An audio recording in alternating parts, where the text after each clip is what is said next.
Primera de Juan 5:8. Pero el que estaba escribiendo se equivocó y puso Juan 5:8.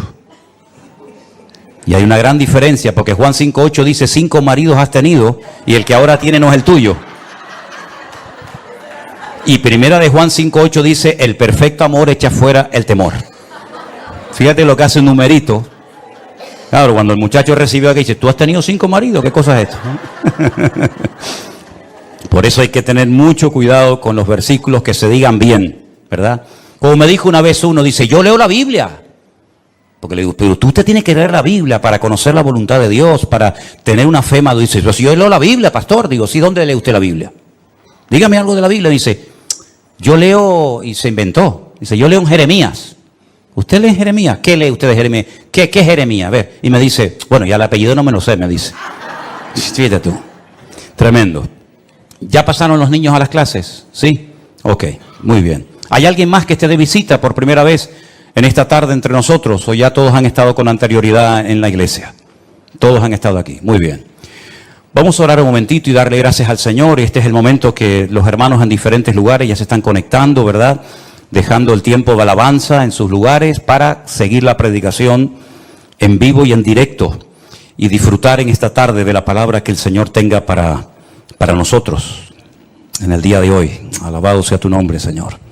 Te damos muchísimas gracias, Padre Santo, por este privilegio tan maravilloso que nos das de estudiar tu palabra, abrir este santo libro inspirado por tu Espíritu Santo, Señor, a través del cual tú siempre nos hablas, siempre nos ministras, siempre nos fortaleces el ánimo y la fe.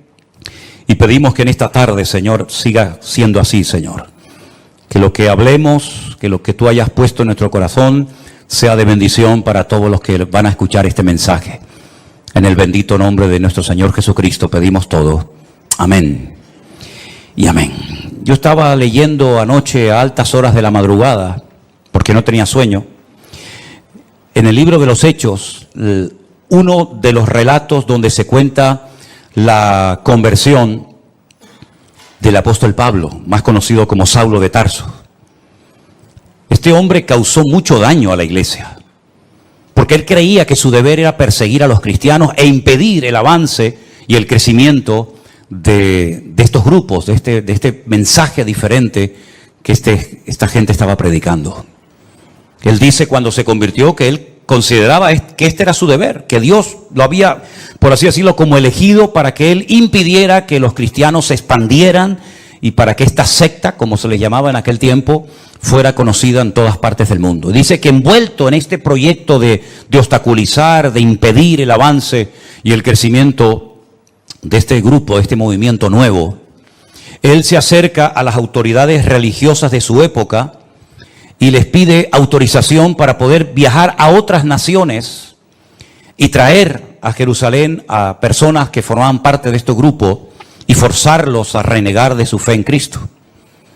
Y entonces dice que él recibe unas cartas que le autorizan a ir, por ejemplo, a Siria, concretamente a Damasco, su capital, para traer creyentes a Jerusalén y allí forzarlos y probablemente hasta torturarlos. Y vete tú también saber si hasta matarlos, para que volvieran otra vez al cumplimiento de la ley de Moisés y a todas esas cosas que sabemos.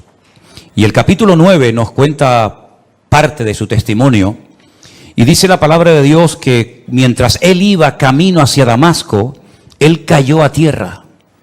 Algo le pasó. La presencia del Señor fue tan poderosa que él cayó desplomado al suelo. Y entonces queda automáticamente ciego. Y oye una voz que le hablaba en hebreo. Y la voz le decía, Saulo, Saulo, ¿por qué me persigues? Dura cosa te es dar coces contra el aguijón. Él no entiende lo que está pasando. Él no sabe ni siquiera quién le está hablando. Y es entonces cuando él se atreve a preguntar, ¿quién eres? Y la voz le dice, yo soy Jesús, a quien tú persigues. Se queda realmente sorprendido, pierde la capacidad de poder moverse libremente porque ha quedado ciego y dice que está 3 días sin comer ni beber absolutamente nada. Y allí está esperando a ver qué va a pasar con su vida. Había en esa ciudad un discípulo llamado Ananías, que no lo vayan a confundir con el Ananías que cae muerto en la iglesia primitiva, que era el marido de Zafira, ¿se acuerdan? Había un tal Ananías que el Señor le habla y le dice, levántate, ve a la calle que se llama Derecha, busca en casa de un tal Judas a un tal Saulo de Tarso, porque él allí está orando. Y ha visto en visión a un varón llamado Ananías que entra y le pone las manos encima para que recobre la vista. Ahora, lo que va a responder Ananías, en cierto sentido, a mí me recuerda un poco la actitud de Moisés cuando el Señor lo llama a través de aquella zarza que ardía y no se consumía en el desierto, ¿se acuerdan? Cuando el Señor le habla y le dice que ha llegado el momento de volver a Egipto, de sacar al pueblo de la esclavitud, etcétera, etcétera, y él ha sido escogido por el Señor para cumplir con esta función.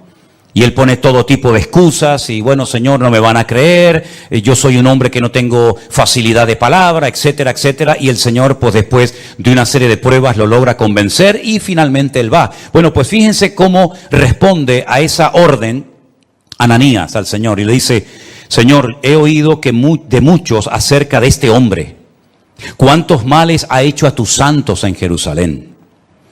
Y aún aquí tiene autoridad de los principales sacerdotes para prender a todos los que invocan tu nombre. Como diciendo, Señor, yo sé que tú eres perfecto y tú no te equivocas, pero tú me estás mandando a que vaya a orar y le ponga mis manos encima a un hombre que es un peligro. Un hombre que tiene poder incluso en esta ciudad para llevarnos presos y matarnos si quiere en Jerusalén. Por lo tanto, no sé, no lo dijo, pero probablemente le pasó por la mente. Decir, si hay otro por ahí que tú pudieras mandar, yo te lo agradecería, ¿no? Pero el Señor le dice, ve, porque instrumento escogido me es este, para llevar mi nombre en presencia de los gentiles, de los reyes y de los hijos de Israel. Porque yo le mostraré cuánto le es necesario padecer por mi nombre. Yo no sé si esto se lo dijo Ananías a Pablo, pero lo que está bien claro que si leemos el resto del capítulo 9 y toda la historia que nos cuenta la Biblia sobre Pablo, su vida no fue nada fácil. Porque prácticamente desde los primeros días de su conversión ya querían matarlo. Dice en el versículo 17, entonces Ananías entró en la casa, poniendo sobre él las manos, le dijo, hermano Saulo. Fíjate qué bonito, ¿no?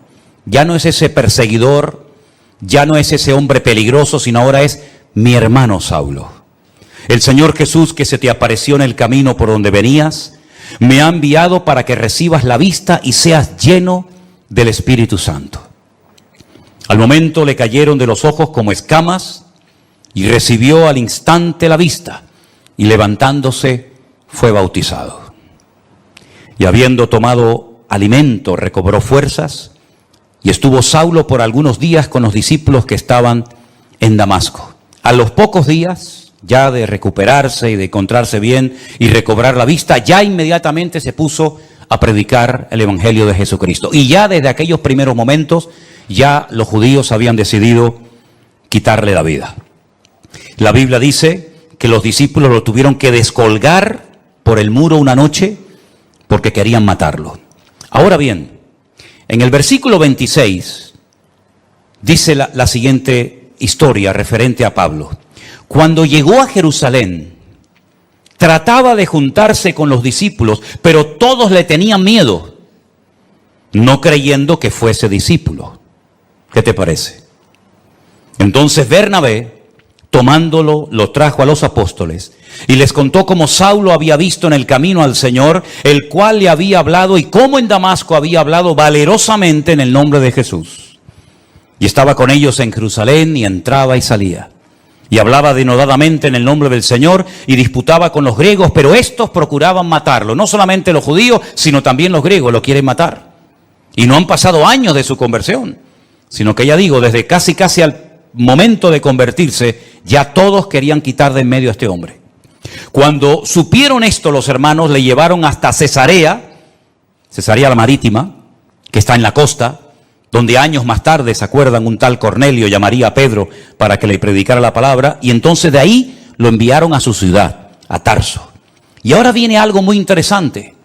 Ya Pablo se ha convertido, un hombre que atemorizaba a la iglesia, a los cristianos, y a continuación, una vez convertido, una vez que este hombre ha tenido un encuentro tremendo con el Señor y su vida ha cambiado radicalmente, dice, entonces las iglesias tenían paz por toda Judea, Galilea y Samaria, que son las 3 provincias en las que se divide Israel. Al norte Galilea, al centro Samaria y al sur Judea. Bueno, pues en todo el país, Judea, Samaria y Galilea, dice la Biblia que las iglesias tenían paz.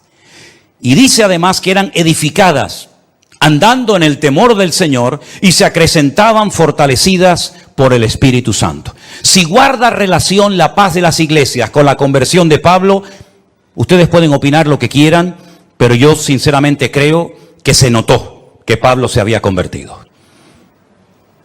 Porque la paz, una cosa es la paz que tenemos dentro por nuestra relación con el Señor, y otra cosa es que en las iglesias se pudiera cantar y se pudiera predicar la palabra y se pudieran reunir los cristianos libremente a raíz, yo estoy convencido, de la conversión del apóstol Pablo o de Saulo de Tarso. Ahora bien, no hay nada más hermoso que una iglesia que está en paz. Esto no significa de que no vamos a ser perseguidos o no vamos a tener problemas o presiones o dificultades. Pero cuando una iglesia internamente entre sus miembros hay paz, yo creo que es una de las bendiciones más grandes que una iglesia puede tener. Así como un hogar que está en paz es una bendición. Un hogar en guerra, un hogar en crisis, donde hay gritos, peleas, insultos, etcétera, tiene que ser terrible. Pero cuando hay paz en el hogar, qué bendición, amén, hermanos. Cuando los hijos están cómodos y a gustos con sus padres, cuando los padres están cómodos con sus hijos, cuando hay paz, cuando reina la paz del Señor en el hogar, es una bendición. Exactamente igual es en la iglesia. El tema de la paz es algo tan importante que la Biblia dice que hay que buscar la paz. Y una vez que la encuentras, síguela y no la pierdas. Y dice más, en cuanto dependa de vosotros, estad en paz con todos. Porque al fin y al cabo nosotros tenemos que ser pacificadores, dice la Biblia, ¿sí o no?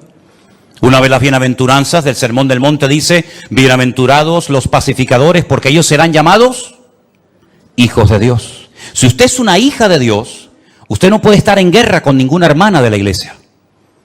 Porque entonces usted no está siendo coherente con lo que usted dice que es.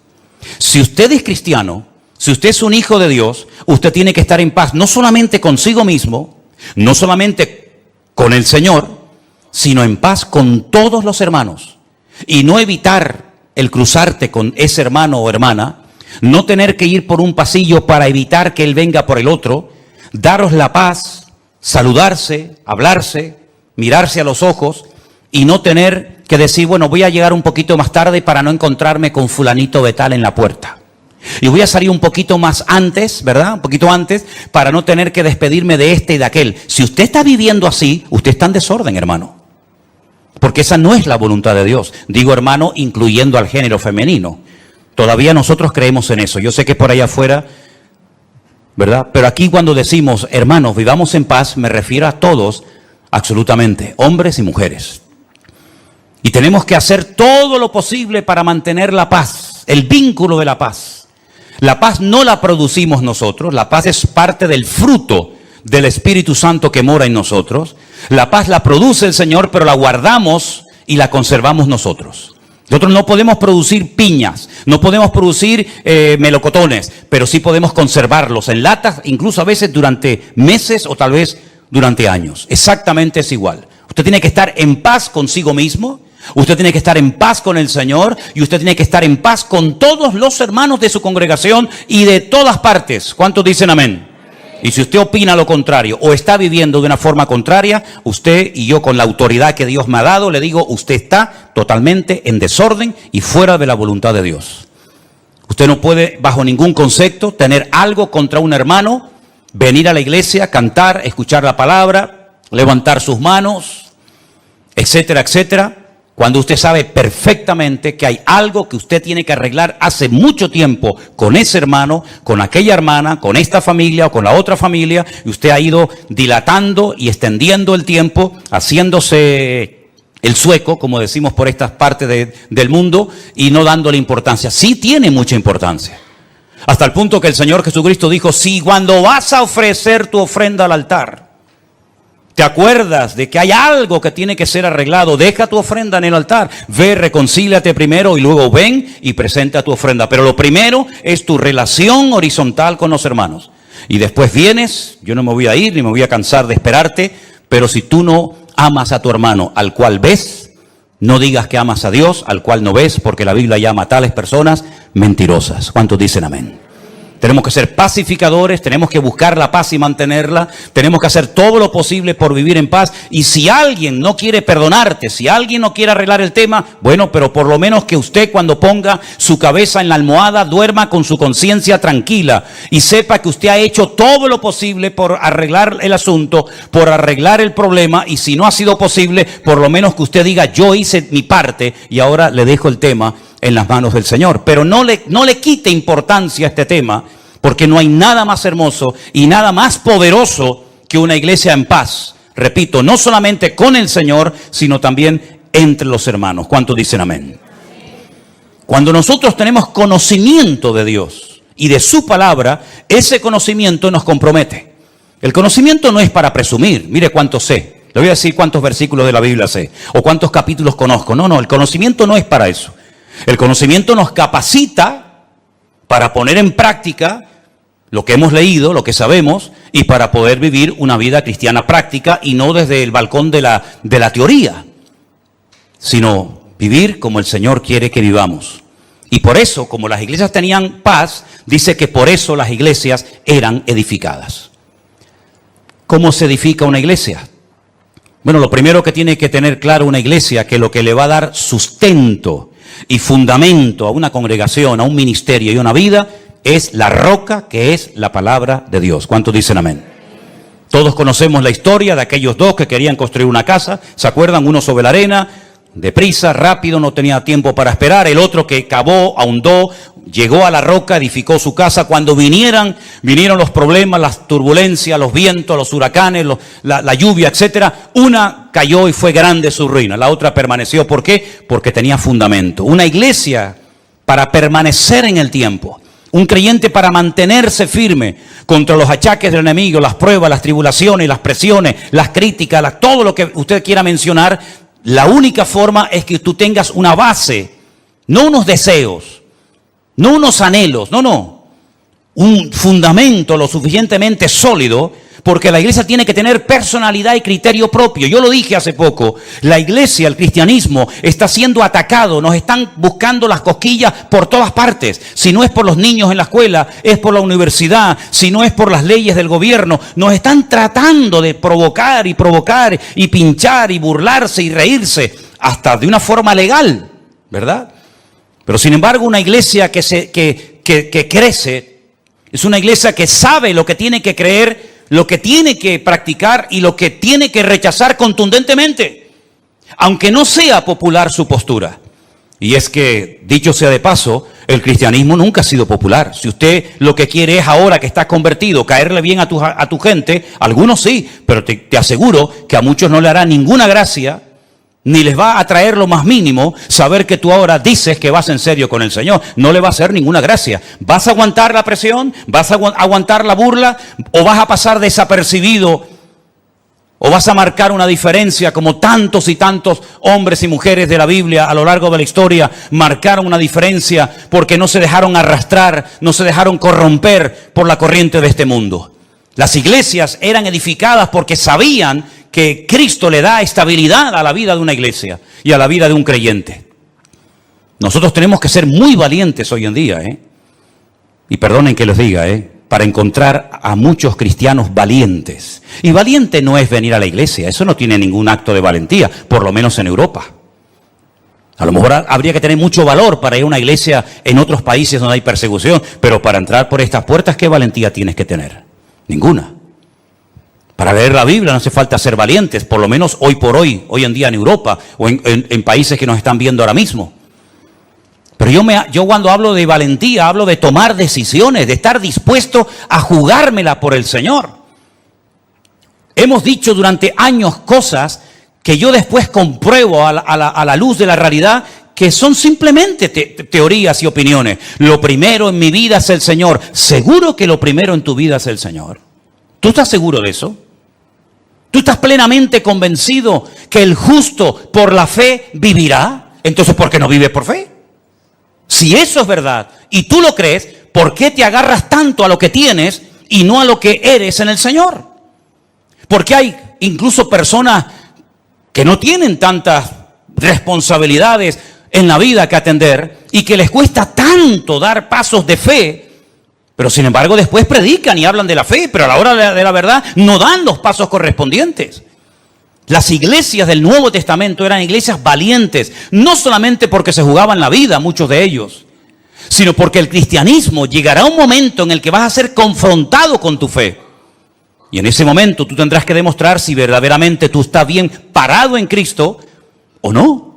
Las iglesias tenían paz, por lo tanto eran edificadas, pero dice además que andaban en el temor de Dios.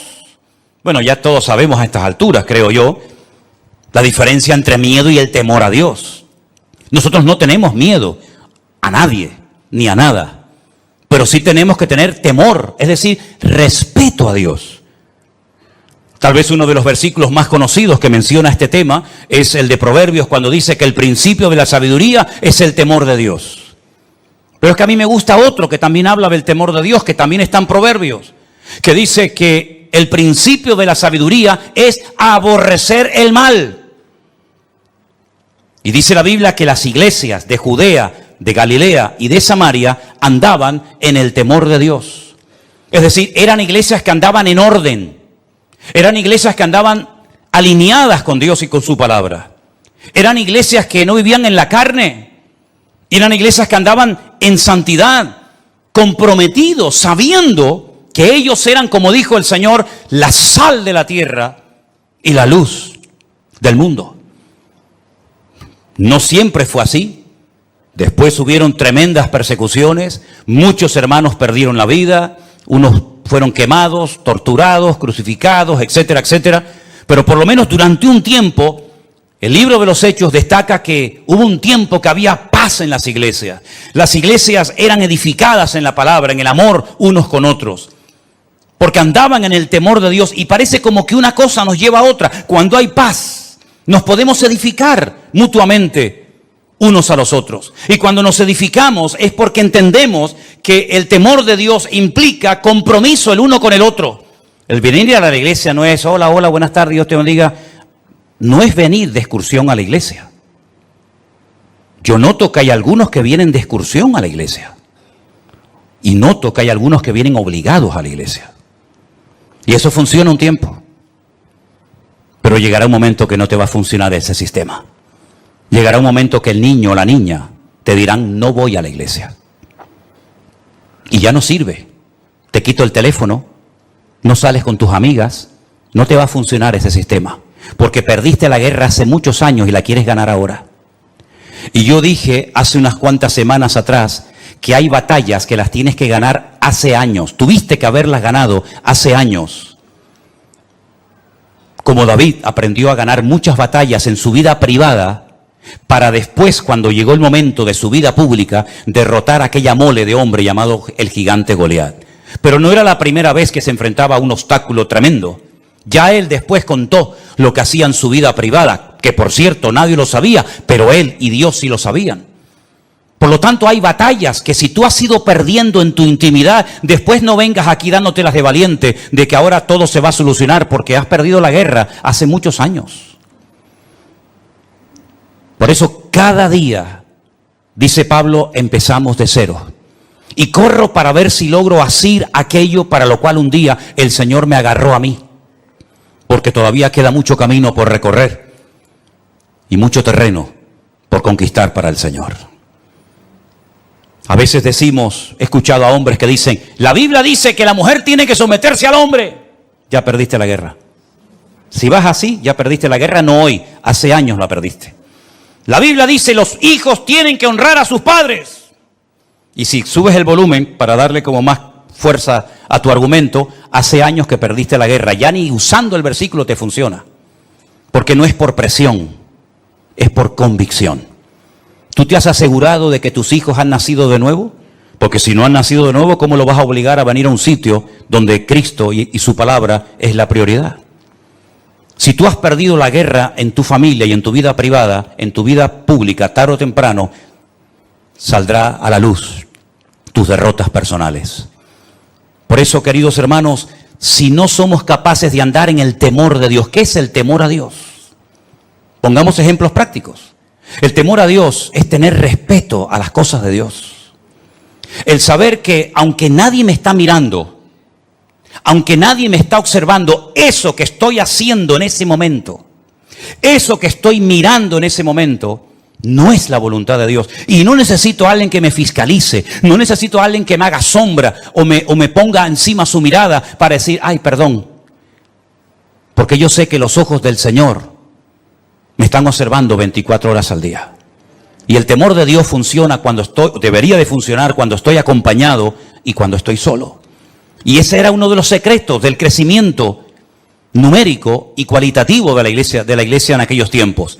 Que andaban en el temor de Dios, sabían que hay cosas que no le agradan al Señor. Y déjenme que les diga algo. En aquellos tiempos, por lo menos en este momento, no todo el mundo tenía como tú y como yo una Biblia en la mano. Porque eso de tener una Biblia en la mano completa, desde lo que Dios le decía a Moisés, lo que Dios le revelaba a David en aquellos hermosos salmos, lo que el Señor le reveló a Juan en la isla de Patmos en cuanto al futuro, lo que Pablo daba como instrucciones a las iglesias de Corinto, de Éfeso, de Colosa, de Filipo, etcétera, toda esa instrucción, toda esa enseñanza, toda esa sabiduría, toda esa colección inmensa de palabras reveladas e inspirada por Dios, eso es un privilegio que durante siglos y siglos millones de hermanos nuestros no tuvieron. Es muy fácil cuando tú oras al Señor decir, bueno, creo que esta porción de Corintios o de Romanos o de Filipenses o este salmo o esta palabra de Isaías o de Jeremías o este ejemplo de Daniel o de José me pueden venir bien. Sí, claro, pero porque tú tienes toda la Biblia. Pero te repito, durante siglos y siglos hubieron millones de hermanos nuestros que nunca tuvieron el privilegio de tener una Biblia en sus manos. Y eso es algo que tenemos que valorar. Hay cosas que tenemos que valorar en nuestra vida para que nuestra vida realmente sea una vida fructífera y bendecida por el Señor. Y una de ellas es tener toda la palabra de Dios en mi mano, a la cual puedo recurrir y estudiar y escudriñar en cualquier momento. ¿Cuántos dicen amén? Otra cosa muy importante que tenemos que valorar es la iglesia que tenemos. ¿Saben cuántos hermanos les gustaría tener un lugar donde poder congregarse y no lo tienen? Bien porque a lo mejor no hay una iglesia cerca de su casa, bien porque las que hay son un desastre y enseñan cosas que no son bíblicas, por el motivo que sea. Pero ¿sabes el privilegio de poder tener un lugar donde tú puedes encontrarte con otros hermanos cuantas veces tú quieras? ¿Saben el privilegio que tienen, por ejemplo, nuestros hermanos allí en San Francisco, con lo que estuve la semana pasada, de tener una iglesia? Amen su congregación, amen las personas que están trabajando allí, dando su tiempo y su vida. Hay algunos que tienen la sensación de que siempre lo que no tenemos es lo mejor y no lo que tenemos. Siempre la mejor iglesia es la que no tengo, el mejor pastor es el que no tengo, los mejores líderes son los que no tengo. ¿Cuándo llegará el día en que muchos cristianos inmaduros y carnales se den cuenta que lo mejor no es lo que me falta, lo mejor es lo que ya tengo, que me dio el Señor hace mucho tiempo? ¿Cuántos dicen amén? Dele gracias a Dios por sus hermanos. Dele gracias a Dios por la Biblia, dele gracias a Dios por sus obreros, por sus pastores, dele gracias al Señor por su iglesia. No esté siempre con un ojo por arriba y con un ojo por otro lado. Valore lo que tiene. Porque yo he llegado a la conclusión de que hay algunas personas que dicen que se fueron de algunas iglesias, pero después viendo cómo andan hoy en día, pues a lo mejor empiezo a dudar de que no salieron de su iglesia porque a lo mejor en su iglesia se hacía todo mal, sino porque a lo mejor ellos eran los que estaban mal y no querían someterse ni obedecer la palabra de Dios. Qué maravilla ver este versículo, hermanos. Y al final la conclusión es que eran fortalecidas por el Espíritu Santo. Tenían paz, eran edificadas, andaban en el temor de Dios, se acrecentaban, es decir, crecían, se multiplicaban, fortalecidas por el Espíritu Santo. Este es el diseño bíblico perfecto para una iglesia local o en cualquier parte del mundo donde se encuentre. No hay nada más que esto, hermanos. Y cuando dice que eran fortalecidas en el Espíritu Santo, nosotros tenemos que saber a estas alturas que el Consolador o el Espíritu Santo fue enviado por el Señor a la vida del creyente, a la vida de las iglesias para fortalecerlas. Miren, algunas cosas que dijo el Señor en los días previos a su despedida, cuando observó a sus discípulos un tanto tristes, les dijo: no os dejaré huérfanos, tranquilos, no se pongan nerviosos, no estén así preocupados. Yo me voy, pero yo le rogaré al Padre para que os envíe al Consolador, al Espíritu Santo, el cual estará con vosotros para siempre. Jesús no estuvo siempre con sus discípulos, estuvo un tiempo, estuvo unos años, y después volvió a la gloria, pero dice: no os dejaré huérfanos. Cuando el Espíritu Santo venga, que ya vino, Él tomará de lo mío y os lo hará saber. Él os recordará todo lo que yo os he enseñado. Él me glorificará a mí. Y Él os guiará a toda la verdad. ¿Cuántos dicen amén? Por eso el apóstol Pablo escribía aquellas cartas y en una de ellas decía: hermanos, por favor, no quiero que ignoréis que vuestro cuerpo ahora es el templo del Espíritu Santo de Dios, el cual mora en vosotros.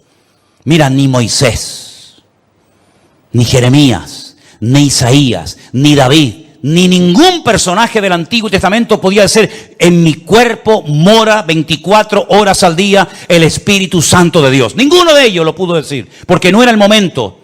Pero ahora, en estos tiempos, desde que nació la iglesia en el día de Pentecostés hasta el día de hoy, nosotros podemos asegurar con la Biblia en la mano de que nosotros somos portadores, templo del Espíritu Santo de Dios, el cual mora en nosotros. Ya no tenemos que ir a un templo en particular para ver y observar y experimentar la presencia del Señor, sino que Dios mora en mí, Dios vive dentro de mí.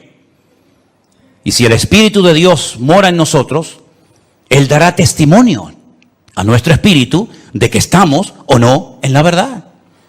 Si el Espíritu de Dios mora en nosotros, comenzará a cambiar nuestra forma de pensar.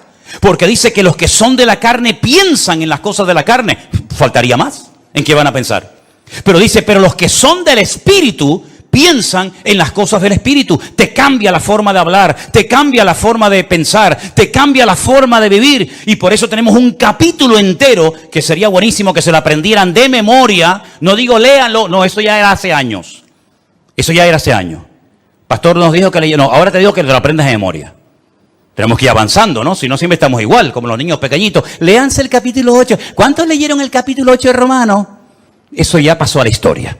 Ahora usted tiene toda una semana para aprenderse un capítulo entero de la Biblia. Y lo puede hacer perfectamente, ¿eh? Porque yo cuando veo a gente que está estudiando medicina y se tienen que aprender miles de términos y miles de medicamentos y lo hacen, ¿cómo no nos vamos a aprender nosotros? Además, cuando contamos con la ayuda del Espíritu Santo de Dios, ¿sí o no? Pues entonces, aprenderse esta semana de memoria Romanos capítulo 8. ¿O no se aprendieron ustedes Salmo 91 durante el tiempo de la pandemia? Pues ahora Romanos 8. Y Romanos 8 nos dice cómo vivir en el Espíritu. Si usted ve que su vida no va bien, si usted ve que algo siempre hay, es porque a lo mejor no está poniendo en práctica lo que dice Romanos 8. Porque Romanos 8 es la enseñanza, es el diseño divino para la vida de una iglesia hoy en día. Vivir en el Espíritu de Dios. Y entonces te vas a dar cuenta de que hay tentaciones que ya no te vienen, cuando antes te venían todos los días. Pero porque has ido matando el deseo de la carne, lo has ido matando de hambre. Y has comenzado a alimentar la nueva criatura, la nueva obra que el Señor ha hecho en ti, y te vas a dar cuenta de que ahora tus deseos han cambiado. Antes lo que te dominaba ya te da, perdonen, hasta asco. ¿No les ha pasado a ustedes eso alguna vez? Yo he conocido fumadores, yo nunca fui un fumador. Yo me habré fumado 2 cigarrillos en toda mi vida, o 3 o 4, yo qué sé. Pero hay gente que fue fumadora, pero fumadora de estos de verdad. Que me dicen: a mí se me pone una persona hoy en día que fuma a mi lado y me da asco. Y tú, a ti te da asco. Pero si tú antes te daba, ya, o digo fumar, perdonen, parece como que siempre el pecado más grande es el de fumar. Bueno, digo criticar, o digo beber, o digo cualquier otro. Cuando tú verdaderamente estás empapado y enamorado del Señor y tienes tus ideas claras y estás alineado y centrado en el Señor y andas no por impulsos, por emociones, por sentimientos, sino andas fortalecido en el Espíritu y por el temor de Dios, te vas a dar cuenta de que tus gustos han cambiado. Hay músicas que no te van a gustar porque le ofenden y le molestan al Espíritu Santo que mora en ti. Pastor, es bueno que yo oiga esto o lo otro. Digo, usted es cristiana, ore al Señor y ya verás lo que el Espíritu Santo te dice a tu corazón. Es más, si estuviéramos más llenos del Señor, no haríamos tantas preguntas. Estoy convencido de ello. Porque el Espíritu que mora en nosotros nos pondría en nosotros el anhelo de Cristo para hablar, para pensar, para vestirnos o para lo que sea. Cuando usted se pone en el espejo, pregúntale al Señor, Señor, ¿cómo me ves? ¿Hay algo que no te gusta de mí? Y yo te aseguro que si tú eres sincero contigo mismo, el Señor te va a decir, quítate ese pendiente de la oreja, bobo. ¿Qué haces tú con eso? ¿Qué haces tú con eso? Ay, perdón, Señor. ¿Y para qué te estás pensando en poner un tatuaje? No, pero me voy a poner, esfuérzate y sé valiente. Déjate de tatuaje y vive esforzado y valiente. Porque te lo puedes poner en el brazo, pero después puedes ser un pelele y un machango. Así que déjate de tanto tatuaje y tanta bobería. Señor, ¿y yo puedo ir a la playa y quitármelo de arriba para ponerme morenita? Tú te vas a dar cuenta que cuando tú estás alineado con el Señor y fortalecido en el Espíritu y andando en el temor de Dios, hay muchas cosas que tú dices, oye, yo no sé lo que me pasa, pero ya no tengo deseo de hacer aquello, o de ver esto, o de tocar lo otro. ¿Por qué? Porque el Espíritu que mora en vosotros os anhela celosamente, dice la palabra de Dios. Y si no, miren ejemplos en la Biblia de personas que nunca jamás leyeron la Biblia y decían, eso no lo podemos hacer, porque eso no es la voluntad de Dios. ¿Y dónde lo habían leído? No hace falta leerlo. Tenían tanta comunión, estaban tan alineados con el Señor que sabían lo que a Dios le agradaba y lo que a Dios le desagradaba. Así de claro. Pero claro, hijo, si tú vives en la carne, si tú estás todo el día pensando en la carne, si estás rodeado de carne y si también te mueves en un ambiente de carne y después dices, no, es que no se me abren las puertas, es que Dios no me ayuda, es que Dios no me bendice, pero tú te crees que con la vida de desorden que tú llevas, Dios tiene la obligación de edificarte, de fortalecerte y de bendecirte. Hay un precio que pagar, queridos hermanos.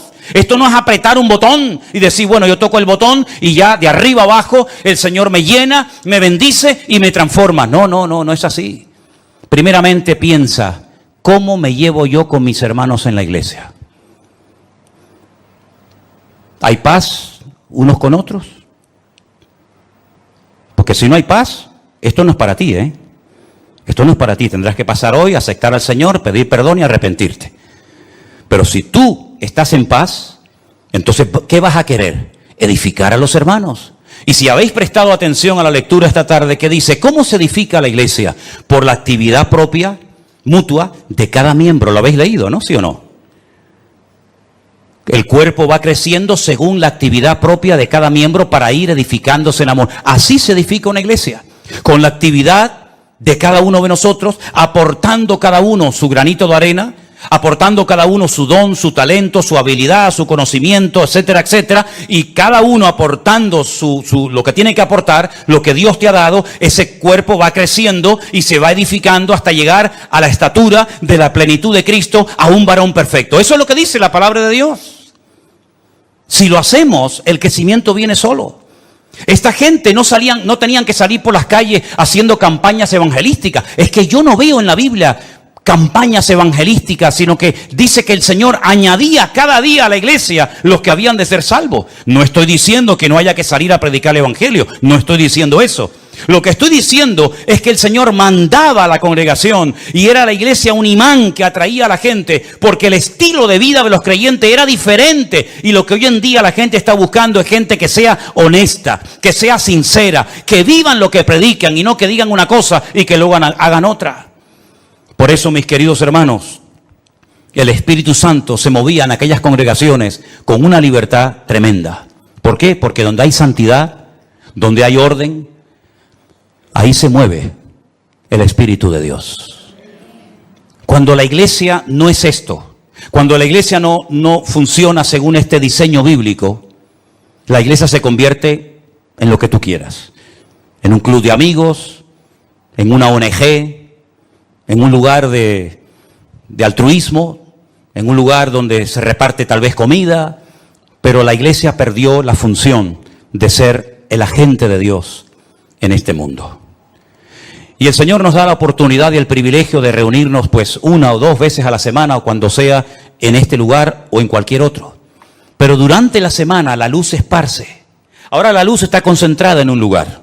Todos estamos siendo alimentados, instruidos, ¿verdad? Edificados por la palabra, pero cuando termine esta reunión, y en sus respectivos países lo mismo, la luz se va a esparcir. Y durante toda la semana, cada uno de ustedes en el lugar donde viva, donde trabaja, donde estudies, vas a tener que marcar una diferencia y vas a ser una luz. Pero estás realmente fortalecido, edificado en el Señor para poder vivir una vida cristiana victoriosa. Porque si tu vida cristiana depende única y exclusivamente de un culto, yo no sé cómo aguantas, sinceramente. Yo no sé cómo puede aguantar un creyente viviendo única y exclusivamente de cultos. Eso es muy complicado. Tú tienes que tener tu propia comunión y tu propia relación con el Señor cada día. Porque aquí dentro, no digo que no se te presenten tentaciones, porque a veces hay algunos o algunas que vienen con otras intenciones, pero digamos que las tentaciones grandes no están dentro de la iglesia. Seamos sinceros. Las tentaciones, las presiones, etcétera, etcétera, está allá afuera. Cuando tú estés solo mañana y te llame aquel o aquella, ¿cómo vas a reaccionar, hermano? ¿Cómo vas a reaccionar? ¿Con la carita de santo y de bueno que tenías hoy? ¿O te volverá a salir el indio que llevamos todos dentro? Dios nos tiene que sacudir el alma para que nos demos cuenta de que somos el objetivo del enemigo y sobre todo nuestros hijos. Que Dios nos ayude a entender que cuanto más unidos, más arraigados a la palabra, más en santidad, en paz y en orden vivamos, más fortaleza espiritual todos vamos a tener para poder vivir una vida cristiana victoriosa. Saulo estuvo 15 años sin aparecer en la escena. A los 15 o 16 años vuelve a aparecer, ya el Señor le ha revelado el Evangelio, ya viene con otras, ¿verdad?, con otro estilo de vida. Pero lo que está bien claro es que todos y cada uno de nosotros somos responsables de nuestra vida cristiana. Usted no puede depender de cultos, no puede depender de pastores, usted tiene que depender única y exclusivamente de su relación con el Señor. Mi pregunta es, y concluyo, ¿está usted en paz con el Señor? ¿Y con usted mismo? Porque hay gente que está enfadado con ellos, ¿sabían eso?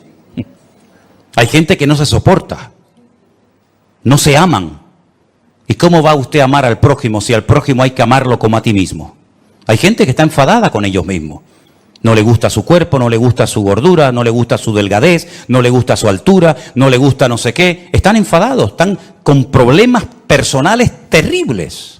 Y llevan años arrastrando, y mira cómo estoy, y mira cómo no estoy, y mira el granito aquí, y mira el granito allá, y mira que no sé qué. ¿Ya te has aceptado a ti misma? ¿Sí o no? Yo me acepté a mí mismo hace muchos años, No tengo ningún problema personal conmigo mismo. Estoy en paz con Dios, estoy en paz conmigo mismo, pero en lo que tenemos que esforzarnos cada día es estar en paz con todos los hermanos, ¿sí o no? Esa es nuestra obligación. No va a venir el arcángel a decir, vete a hablar con ella, llámala aparte, vete allí, arriba, abajo, y arregla este tema antes de que te vayas de la iglesia. Es una vergüenza que hay creyentes que a veces tienen una oportunidad en un culto para arreglarse con un hermano y no aprovechan la oportunidad y se van. Y si te hubieras muerto durante la semana, te vas de este mundo con la pena de no haber arreglado la situación con este hermano o con esta hermana. Es nuestra obligación, es nuestro deber, ¿verdad? ¿Estás edificándote en el Señor cada día? ¿De qué estás comiendo, mi hermano? ¿Qué estás comiendo? ¿Qué estás alimentando tu alma? ¿Con la palabra de Dios, con buena literatura cristiana, teniendo comunión con el Señor y con su palabra? ¿Estás comiendo sanamente o estás comiendo basura? Ustedes saben que se ha puesto de moda la comida basura, es la más rápida, ¿no? Ay, hermano, me invitaron unos hermanos a comer un potaje en su casa. Qué diferencia comerte un buen potaje a comerte una birria de hamburguesa. Hazme el favor. ¿Estás comiendo bien espiritualmente hablando? ¿Estás comiendo bien? Es tu obligación, no la mía, es la tuya. ¿Estás fortaleciéndote en el Señor? ¿Estás andando en el temor de Dios? ¿Estás huyendo de ciertos y determinados ambientes y lugares y personas que te pueden contagiar y te pueden perjudicar tu desarrollo y tu crecimiento espiritual? ¿Te das cuenta cómo hay muchas cosas que no dependen de un pastor o de una iglesia, sino son cosas que somos nosotros los responsables delante de Dios de tomar esas medidas preventivas para poder construir una vida cristiana victoriosa? Medita en todo esto que has escuchado esta tarde, hermano.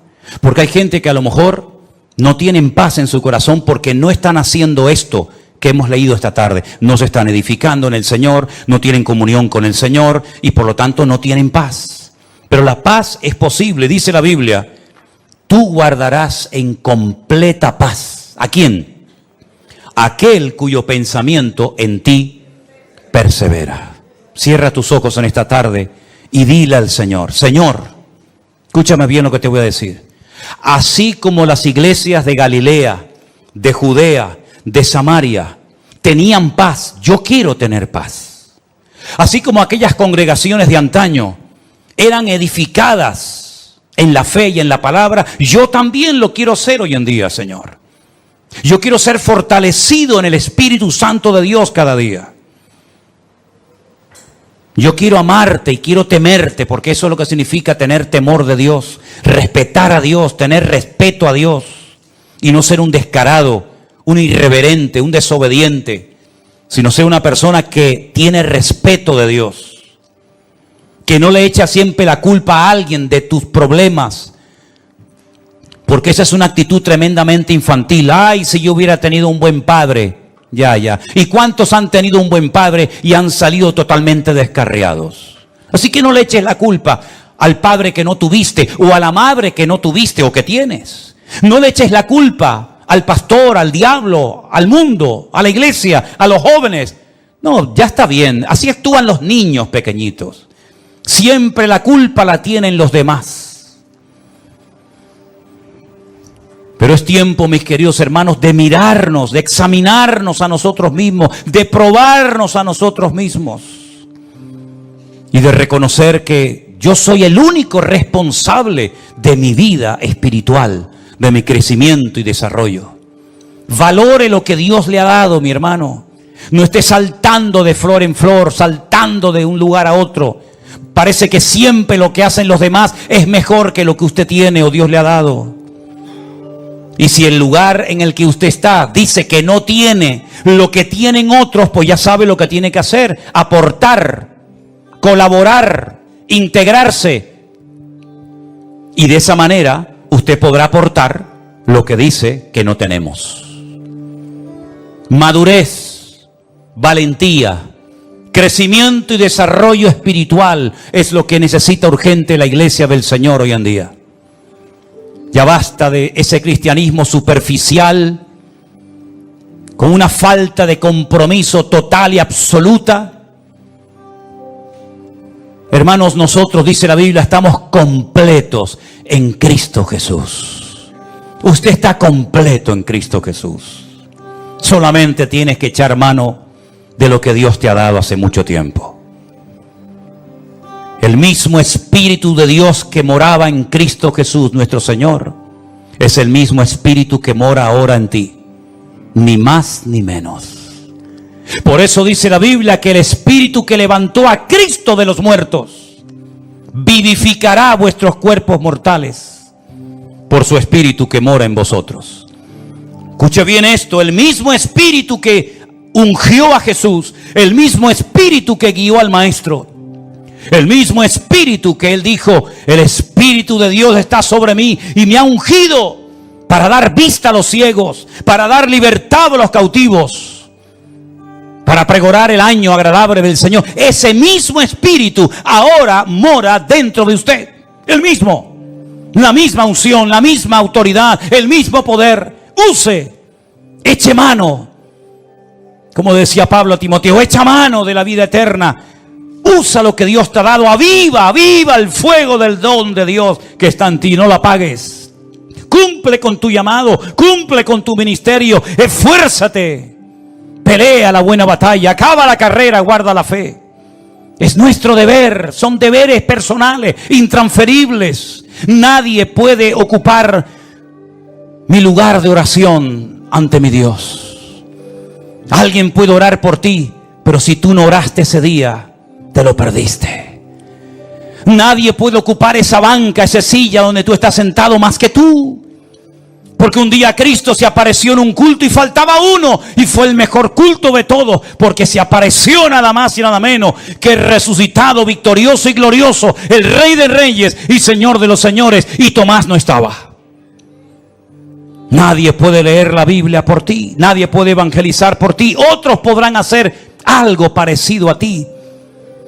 Pero tus deberes, eres tú el responsable de cumplirlos. Ni papá, ni mamá, ni la esposa, ni el marido, ni los hijos, ni el pastor, ni la iglesia. Tú eres el responsable. Es como si tú mañana no vas a trabajar. Tal vez el jefe puede llamar a otro, pero tu deber era haber estado allí. Así que, mi querido hermano y amigo, como le dijo el Señor a Ananías, levántate y ve a orar por Saulo de Tarso. Es que es un hombre peligroso. Levántate y vete a orar por Saulo de Tarso. Es que he oído de muchos males que ha hecho a tus santos en Jerusalén. Levántate y ve a la calle derecha. Pon las manos sobre él para que recobre la vista. Ananías, déjate de excusas. Levántate. Y como dice la palabra, y lo dijo Saulo de Tarso, es hora de levantarnos del sueño, porque la noche está avanzada y se acerca el día. Señor, gracias por tu palabra. Queremos ser esta iglesia de la cual se habla aquí en tu palabra. Iglesias fortalecidas en el Espíritu. Iglesias que andan por el temor de Dios. En paz, los hermanos unos con otros, sin guerras, sin peleas, sin murmuraciones ni divisiones internas. Queremos, Señor, vivir conforme a tu diseño en nuestras vidas. Que tú tomes posesión de todo nuestro ser y que en estos tiempos difíciles en los cuales nos ha tocado vivir, podamos ser la sal y la luz del mundo. Sabemos que la tierra ya está dando esos dolores de parto tremendos. Cada vez serán más frecuentes y más dolorosos. Y aunque el hombre natural no puede entender lo que está sucediendo, el hombre espiritual sabe qué está sucediendo. Y algunos dicen, ¿por qué? ¿Y por qué? Y yo digo, ¿por qué no?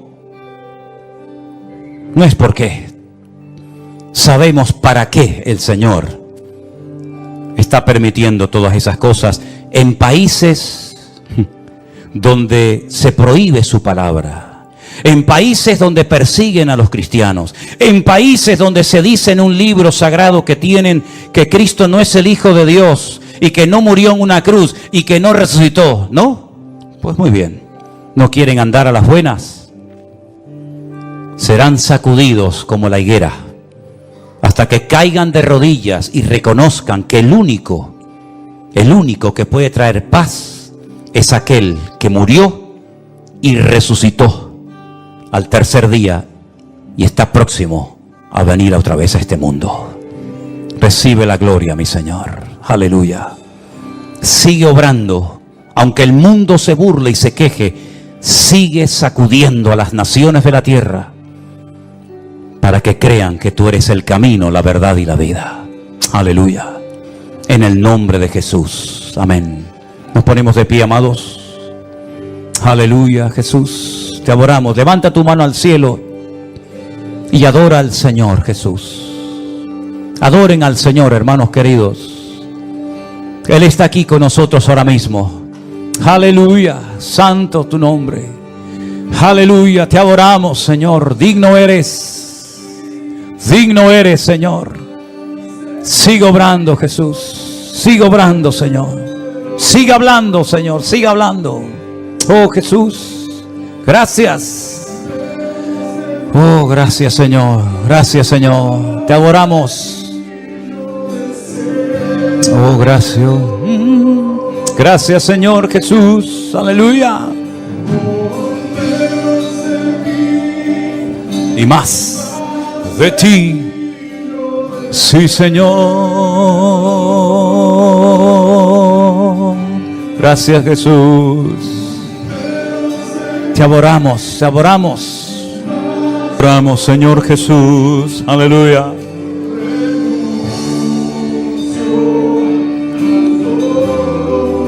Gracias, Señor. Quisiera yo aprovechar también la oportunidad para recordarles a todos que el mes que viene todas las hermanas de la iglesia están invitadas a un mini retiro que van a llevar a cabo en el puerto de la Cruz, ¿verdad? Tienen que anotarse. Tienen que anotarse. Ahí están los datos, la fecha, guardando tu corazón. Yo espero que las hermanas de la congregación puedan asistir, ¿verdad? Y disfrutar de este tiempo especial que el Señor les va a permitir tener el día 13 y 14 de octubre, Dios mediante. Quiero también anunciar que el próximo congreso nuestro como iglesia se va a llevar a cabo en esta ocasión en la ciudad de Alicante. Durante 2 años lo hemos hecho en un hotel en un pueblecito de la provincia de Toledo llamado Los Llévenes. Como ya no cabemos en ese lugar y como ya no hay espacio para todos, el Señor nos ha provisto de un nuevo lugar en la ciudad de Alicante, un poquito a las afueras de la ciudad de Alicante. Ahí tienen los datos. Nuestra hermana Saray, la que está al piano, ella es la que lleva todo el tema de la organización, de las inscripciones. Hermanos, anótense lo antes posible. Me gustaría que todos ustedes pudieran asistir. Ya tengo constancia. He estado en este evento en Estados Unidos y hay hermanos de San Francisco que van a venir. Imagínense, de tan lejos, de San Francisco van a venir allí. Hermanos de Chile, me contestaban hace unos días unos hermanos, matrimonio de mi hermano José Zaragoza y su esposa, van a venir una vez más al Congreso. Así es que las plazas están abiertas. Reserven su plaza. Se abran con Saray. Ahí están los días, ¿verdad? ¿Están por ahí? Sí, ahí no se ve bien aquí, tengo la luz. Del 28 al día 31 de marzo del año que viene, en plena Semana Santa. Con el tema de los vuelos hay que darse prisa porque es una fecha muy complicada. No es en Madrid, es en Alicante. Y entonces hay que ir haciendo ya ciertas gestiones para estar en ese lugar. El lugar es precioso, el lugar es muy bonito, mucho más amplio. Todos vamos a estar juntos, no como en el Congreso de Toledo, que unos tenían que ir a un hotel, otros tenían que ir a otro y luego después subir en autobús, sino que todos vamos a estar juntos y sería muy bueno que ustedes pudieran ir. Algunos dirán, pero es que no tengo dinero. Pues ya sabe lo que tienes que hacer. ¿Qué tiene que hacer un creyente cuando le falta algo? ¿Alguien sabe? ¿Orar? Uno dijo, pedirle a otro. No. Orar. Ore al Señor. ¿Cuánto vale? Señor, me hace falta este dinero para el avión y para la estancia. ¿Y el Señor te lo va a dar? ¿Cuántos dicen amén? Si no lo crees, no lo vas a recibir. Está más claro que el agua. Es como yo le digo a la gente, ay, yo quiero ir a Israel. Pues ore. Y si oro, ¿qué va a pasar? Dios te va a llevar. Así de claro. La primera vez que yo fui a Israel, me invitaron. Un matrimonio me invitó, fui. Y todas las demás veces que he ido, el Señor me ha llevado.